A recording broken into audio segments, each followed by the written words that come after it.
the technical definition is 2 consecutive quarters of decline in GDP growth, negative GDP growth. We throw this term GDP around all the time. GDP is the totality of all the wages and all the salaries and all the incomes of every last human being in that country. That includes their pensions, their part-time jobs. If you have a part-time job at the corner store, you are part of GDP. When the economy is growing, more people have jobs. That means more people are making money. That means more people can afford their rent and their mortgage and their groceries. So when we say that GDP is going down, what are we saying? In aggregate, salaries are going down. Not every individual, but enough people get laid off that it drags down the aggregate salaries. So properly understood, a recession involves layoffs of people who lose their income, lose their jobs, and their salaries go down, dragging down GDP. Can a trade war cause a recession? The worst case scenario is a very deep recession. When an economy goes into recession, revenues, government revenues fall precipitously. That is to say, the revenues decline very rapidly. Why is that so? Because companies are losing money and you don't pay taxes when you're losing money. You only pay taxes on your profits. If you're losing money, there's no profits. You're not paying any taxes. And if you lose your job as an individual person, you're not paying taxes because you're not making any money. You lost your job. So the governments, federal and provincial, are very sensitive to the growth of GDP, and when it goes negative, they go into deficit because revenues fall precipitously. What do deficits mean for governments?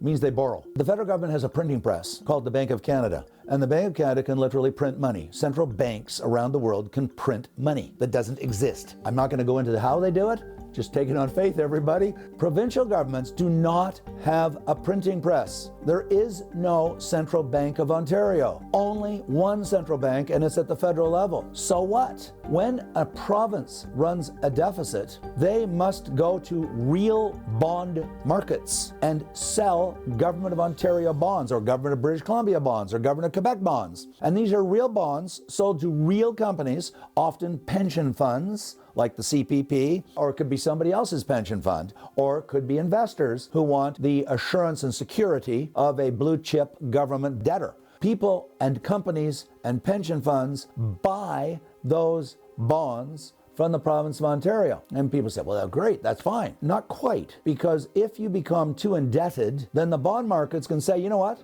I'm not going to buy your bonds. And as anyone say, well, that can't happen in Canada, it happened 3 years ago, where Newfoundland and Labrador was so indebted, and they went to the bond market, and the bond market said, I'm sorry, you are too high risk, Newfoundland. We are not buying your bonds. And they had to be essentially bailed out by the government of Canada. Now, our government of Ontario is very strong relative. It's the largest economy in Canada provincially, but we are becoming more indebted, and more importantly, you have to pay interest on that debt, just like an individual has to pay interest if you go and borrow a bank loan or a credit card. You got to pay interest on that.